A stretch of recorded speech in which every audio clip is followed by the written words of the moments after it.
Hola queridos oyentes, bienvenidos a este nuevo programa de Firmes en la Verdad. Hoy tenemos ante nosotros a don Juan Miguel Prim Goicoechea. Él es el vicario de Cultura de la Archidiócesis de Alcalá de Henares y bueno, nos va a acercar a un personaje de gran importancia para la historia de España y cuyo quinto centenario de su muerte se celebra en este 2017, se está celebrando.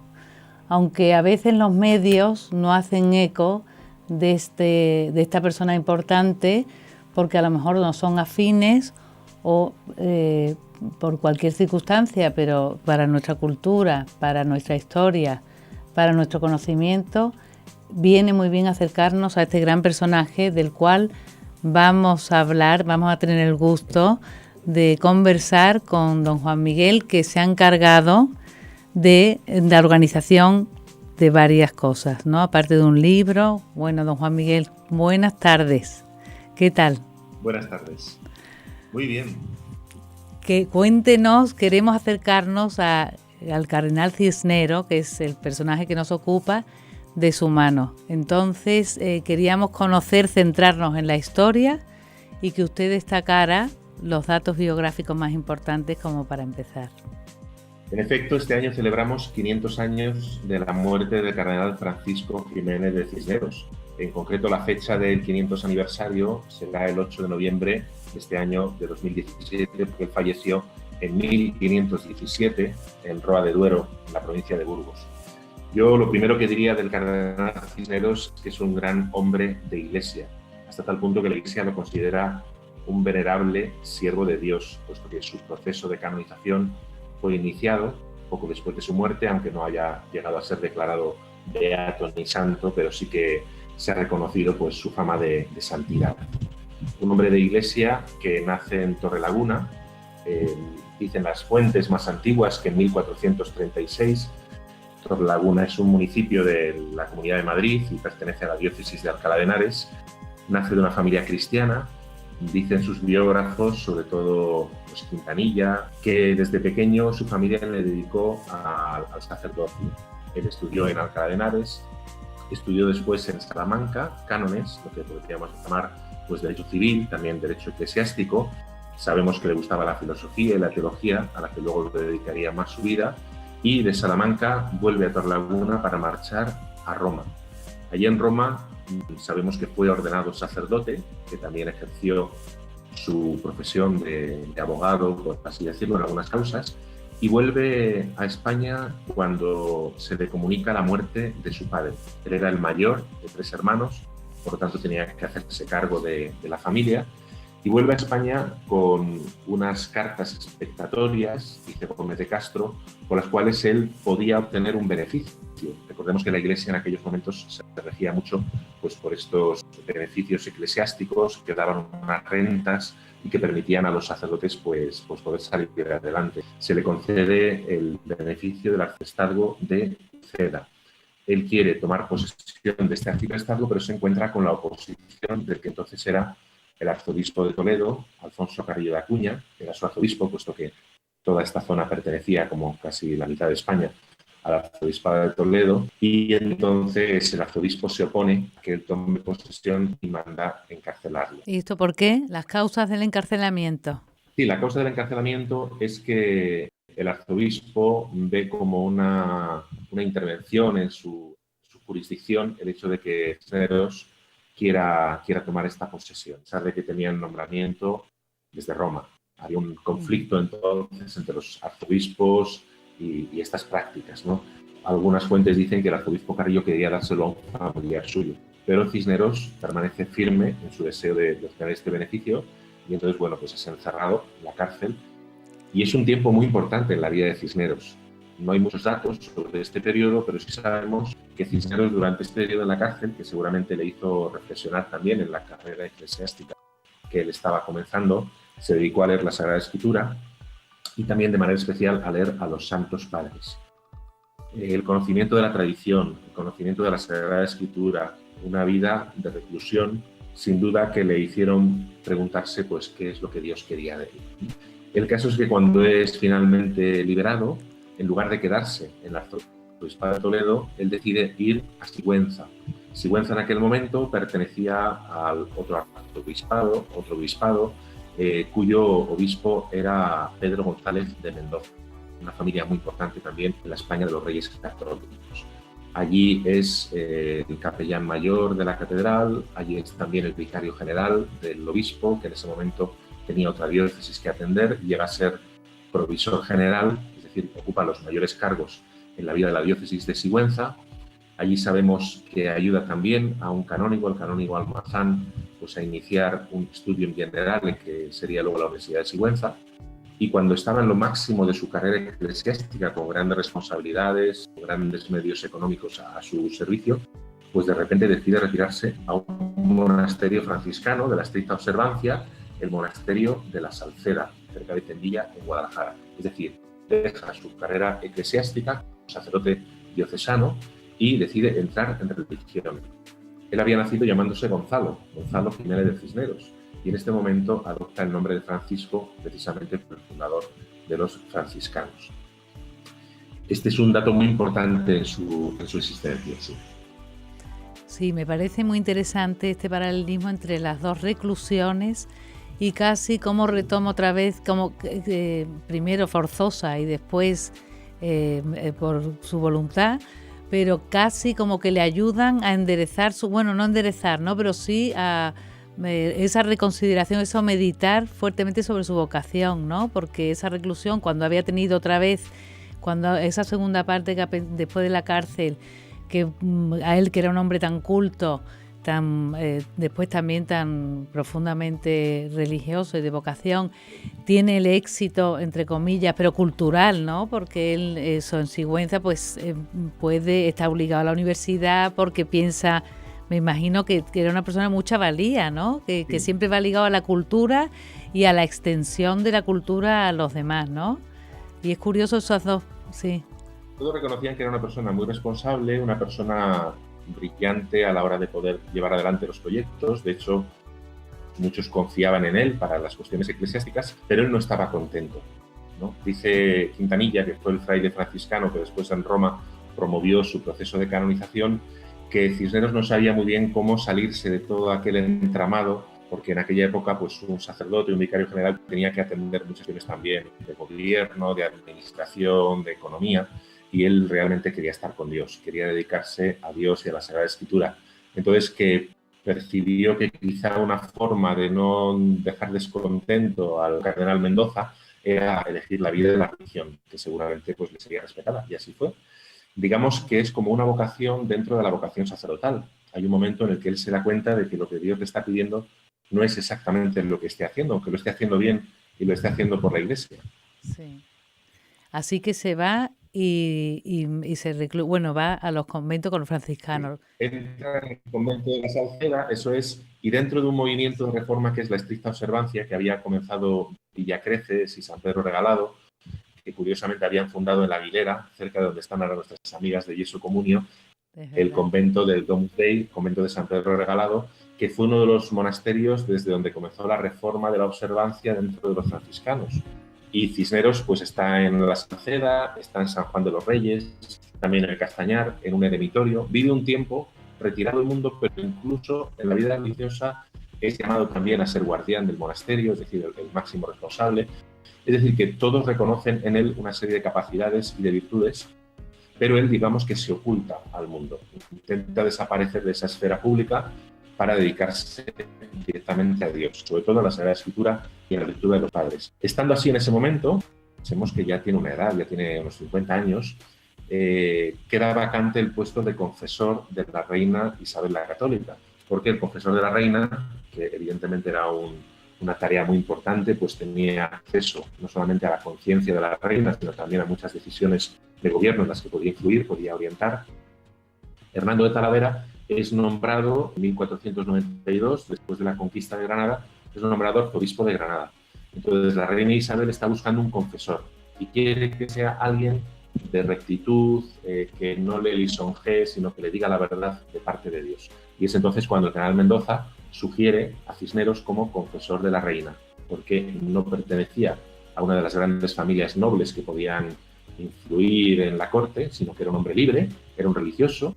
En aquella época jerónimos y franciscanos eran personajes importantes en la corte, y entonces hace ir a Cisneros a Valladolid precisamente para que la reina lo conozca. Cisneros va sin saber qué es lo que le van a pedir, pero la reina, después de tantearle y después de ver que realmente es un hombre de Dios, pues entonces le pide que sea su confesor. Este es como el momento en el que Cisneros vuelve otra vez a la esfera pública y a la historia de España, realmente.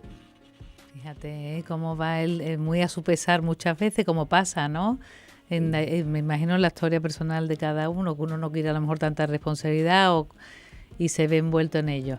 Entonces, él es una persona, desde luego, siempre brillante, pero sí, ligando, aunque no quiere política, pero claro, ya se sitúa en un plano de bastante importancia y peso, puesto que llega a ser regente incluso 2 veces, ¿no? Seguimos por ahí, su papel de Pues confesor. entonces ya una vez que ha entrado en la corte, él pone como condición a la reina el que no quiere vivir en la corte, él quiere vivir siempre en algún monasterio cercano a la corte o en el monasterio donde él habite, no quiere recibir ningún dinero, quiere ser absolutamente libre y únicamente quiere estar en cuestiones de la conciencia cristiana de la reina.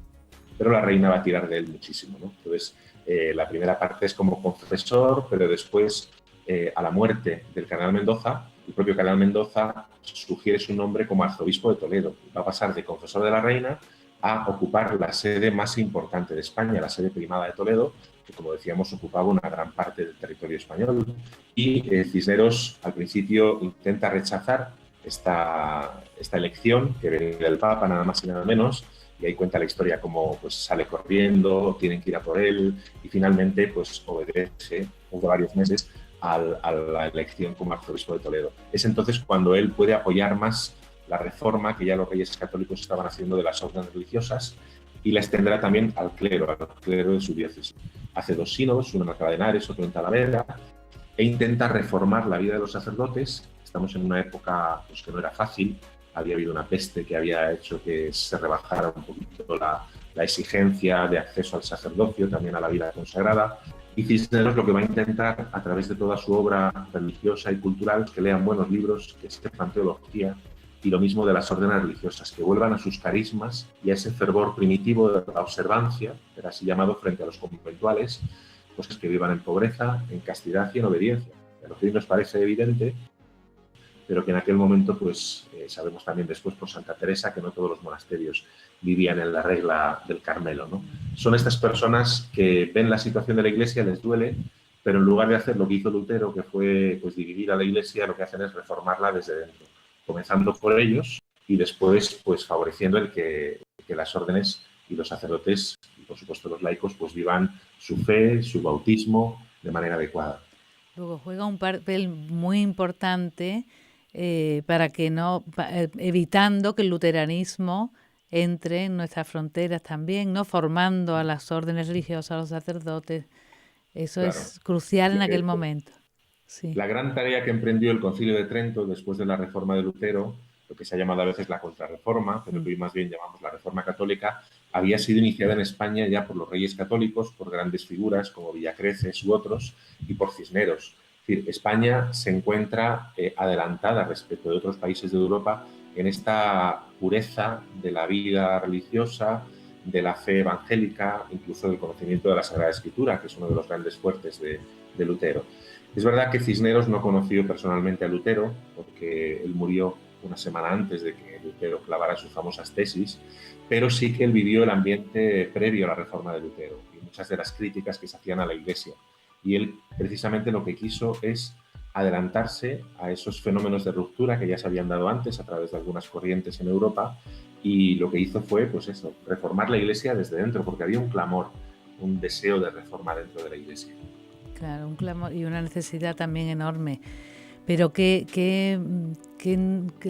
importante fue para la Iglesia y después también en su lucha con todo, ¿no? Porque también influye en la reina, cuente un poco sobre las Américas, ¿no? Que también tiene lugar en esta época, en 1492, cuando él después va a ser confesor, pero es una persona que está allí asesorando a la reina. Querría yo que nos hablara de la relación, de la influencia que él tiene. Cisneros, además de aconsejar a la reina y de ser su confesor, pues también intervino cada vez más en cuestiones de Estado. Es llamado a Granada, después de la conquista de la ciudad, pues para la evangelización de los musulmanes de la ciudad, de los moriscos. Allí va a hacer junto con Hernando Talavera, y también va a participar en los primeros momentos de la evangelización de América, porque recordemos que la gran gesta de esta época es el descubrimiento de América, los viajes de Colón, y él es el que le dice a la reina y a los reyes católicos que no se está haciendo bien la evangelización, ¿no? Que se está buscando el dinero, que se está buscando pues, el ampliar las posesiones de la corona, pero que realmente lo más importante es la evangelización de los indios. Las leyes de Burgos ya habían determinado que los indios tenían que ser evangelizados y respetados, que eran miembros de la corona, y que lo más importante era tratarlos pues, como a los demás, como hijos de Dios, pero que también tenían que trabajar como todos los miembros de la corona. Y Cisneros lo que hace es precisamente enviar a los primeros misioneros. Primero envía a 3 frailes franciscanos, entre ellos a su propio secretario, Francisco Ruiz, que sería también obispo, y después envía a frailes jerónimos, envía también a dominicos. Es decir, él se preocupa para que lo que ya había hecho en España, intentando ganar a la fe cristiana, a los musulmanes, se pudiera hacer también con los indios que tenían sus propias creencias y sus propias religiones.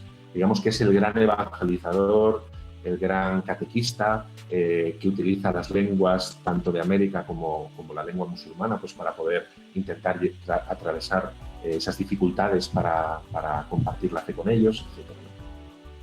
Claro, y esto son puntos muy interesantes y muy importantes porque la leyenda negra nos cuenta algo diferente que Isabel la Católica, que eso, el maltrato a los indios, y no, precisamente desde la voz de la reina llega gracias a también el asesoramiento de su confesor y su interés por hacer las cosas bien, a tratarles como personas con la dignidad, como cualquier otro hijo de Dios. Eso es muy importante en la época, muy avanzado. En el primer viaje de Colón, cuando trae a los primeros indígenas, en Barcelona es Cisneros quien los bautiza, ¿no? Y la reina se da cuenta de que está habiendo abusos, sobre todo por lo que se llamaba el sistema de las encomiendas, que prácticamente esclavizaba, según algunos españoles, a los indios, ¿no? Entonces aquí tenemos a Bartolomé de las Casas, que parece que es el gran defensor de los indios, pero que también contribuyó a esta leyenda negra, ¿no? Es un personaje un poco especial que hay que estudiar bien, pero Cisneros, por supuesto, se relaciona con Bartolomé de las Casas y es quien envía a los misioneros, quien da orden de que se les trate bien. Pero bueno, le tocó ese primer momento y no pudo continuar con todo lo que era la evangelización de América. Lo harían después pues, las grandes órdenes religiosas. Quería que nos hablara también de la parte cultural, cultural por llamar de alguna manera, pero dentro de la Iglesia, la importancia que le daba Cisneros dentro de la formación, siempre el subir el nivel, ¿no? Elevar también al conocimiento del hombre de la época, porque en Alcalá de Henares también está muy ligado a la universidad. Es el que cuéntenos también ese aspecto, por favor. Pues hay 2 grandes obras en la vida de Cisneros, que son la creación de la Universidad de Alcalá de Henares, Colegio Mayor de San Ildefonso y Universidad, y después la Biblia Políglota Complutense. Cisneros era un hombre de altos vuelos, era un hombre que tenía visión de futuro y que hacía grandes cosas en la medida en que podía, ¿no? Y que le dejaban. Y la creación de la universidad realmente él lo que pretende es, lejos de Toledo, en Alcalá de Henares, un lugar más tranquilo donde puede comenzar una experiencia nueva, complementar lo que ya existía en otras universidades como la de Salamanca. Aquí no quiere que se estudie Derecho, sino quiere que directamente se estudie la teología y todo lo que tiene que ver con ella. También la filología, las lenguas, precisamente para poder acercarse a la Sagrada Escritura. Y en Alcalá de Henares crea una universidad que realmente hoy sigue siendo envidiada en lo que fue, envidiada pues, por la gran cantidad de santos que pasaron por aquí, de fundadores de órdenes religiosas, precisamente para que se conozca a Dios y se lo pueda servir después en la vida pública también, y dentro de las propias órdenes religiosas. Y la Políglota es un proyecto científico de altísimo nivel que consiste en acceder a la Sagrada Escritura en sus lenguas originales, no solamente en el latín de la Vulgata que había traducido San Jerónimo, que era la Biblia de la Iglesia, la Biblia litúrgica, sino también en el griego de algunos libros del Antiguo y del Nuevo Testamento, y también en el hebreo de la mayor parte de la Biblia antigua, del Antiguo Testamento. Ese esfuerzo en el que trae humanistas, a filólogos, hace venir gente de Grecia, hace participar a judíos, a musulmanes, para el árabe, para el hebreo, es un esfuerzo enorme precisamente para documentar la verdad de la Sagrada Escritura y que sea un instrumento útil para el conocimiento de la palabra de Dios. Recordemos cuántos santos han dicho que les gustaría pues, poder leer la Sagrada Escritura en hebreo o en el idioma de Jesús en arameo, ¿no? Pues precisamente para poder tener más cerca las palabras verdaderas de Jesús. Esas dos grandes obras y luego una gran cantidad de publicaciones. Él publica en España Santa Catarina de Siena, publica a Savonarola, a Ramón Llull, publica pues, a Ángela de Foligno, publica a muchos autores precisamente para que estos libros, con la imprenta, que llevaba unas décadas nada más de funcionamiento, pudieran llegar a los monasterios, pudieran llegar a las parroquias y las personas tuvieran una buena formación, una buena doctrina. También publica obras de filosofía, es decir, es impresionante lo que un solo hombre pudo hacer en esas décadas al servicio de la Iglesia y de la cultura. Desde luego, es impresionante con los medios de aquella época, que no es como ahora, que tenemos todo se comunica, y es impresionante también que el personaje, que siendo de tan altos vuelos, bueno, en su vida, con obras tan importantes, con eso al lado de la reina, él, según tengo entendido, no perdía su humildad, ¿no? Ni su estar al lado de los pobres. Me gustaría esa faceta que nos contara. Bueno, él personalmente llevaba siempre una vida muy austera, él siempre se consideró un fraile franciscano, iba con sandalias, iba con su hábito franciscano, con su cordón franciscano. Tuvo que intervenir el Papa con un breve para decirle que viviera de acuerdo a la condición de arzobispo y luego a la de cardenal. Entonces él finalmente obedeció. ¿Pero qué hizo? Se puso esos ropajes encima del hábito franciscano. Dicen sus biógrafos que nunca tuvo nadie que le ayudara en su habitación, que se alimentaba muy frugalmente, se levantaba tempranísimo para rezar y para trabajar. Y bueno, incluso pues que tenía una tarima debajo de la cama donde dormía, pues como tantos santos que bueno, no aparentaban virtud, sino que la vivían realmente, ¿no? Él vivía esa sencillez franciscana incluso en lo máximo del poder, pero también supo utilizar el poder, es decir, en el momento en el que fue regente, pues supo utilizar su poder pues para mantener unida a España, para precisamente unir a las familias importantes de la época, para que no se rompiera lo que los reyes católicos habían comenzado. Es decir, es un hombre que tiene los pies en tierra, lo que pasa es que su corazón y su mirada están en el cielo, y entonces sabe ejercer el gobierno desde la fe, sin ningún interés personal de enriquecimiento. Esto todos se lo reconocen. Por eso es un modelo también para los políticos cristianos, ¿no? Porque no todos tienen que estar en un monasterio, muchos tienen que estar en la vida pública, pues gestionando las cosas, pero desde la fe, ¿no? Siempre con la conciencia de que servimos a Dios, el servicio de Dios primeramente, es el lema de nuestra diócesis tomado de una expresión de Cisneros, el servicio a la corona, pero sin ningún interés personal, sin llevar, por así decirlo, los propios intereses a la política. Ahí se nos está haciendo cortísimo, me avisan que nos quedan 2 minutos. Entonces, Sí. yo quería que nos hubiera contado, pero no nos va a dar tiempo, esas 2 etapas, como fue regente, pero no nos va a dar tiempo, o lo hace muy sucinto, y ya para cerrar, que marcara algo especial del cardenal Cisneros. Sí, bueno, simplemente decir que fue regente 2 veces, a la muerte de la reina Isabel y después del rey Fernando, ocupó la regencia porque era el hombre que era más reconocido dentro de todas las figuras de España para poder hacer esa misión, y que muere precisamente cuando ya estaba llegando a España el príncipe Carlos, el que luego sería el emperador Carlos V, ¿no?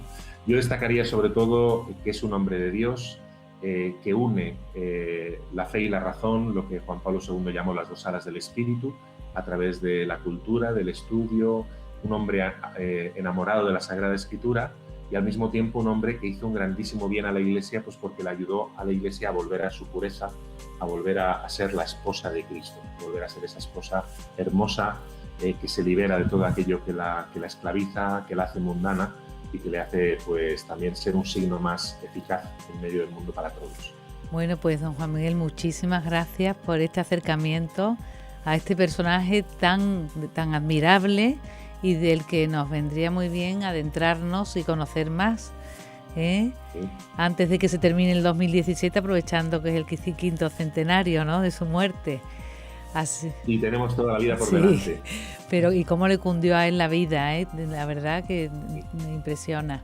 Pues queridos oyentes, simplemente animarnos al acercamiento a este personaje, que gracias a Dios y por lo que sea, coincide que es el 5º centenario de su muerte, va a terminar el 8 de noviembre, y aprovechar las cosas que están organizando, los actos, los eventos, los libros que aparecen, para acercarnos más y aprender de su sabiduría, de su santidad, que a lo mejor no sé yo si se retoma la lucha por su santidad o no. Se podría retomar, pero hace falta varios obispos que lo deseen y lo pongan en marcha. Bueno. Pues nada, sin más, hasta el próximo programa. Gracias.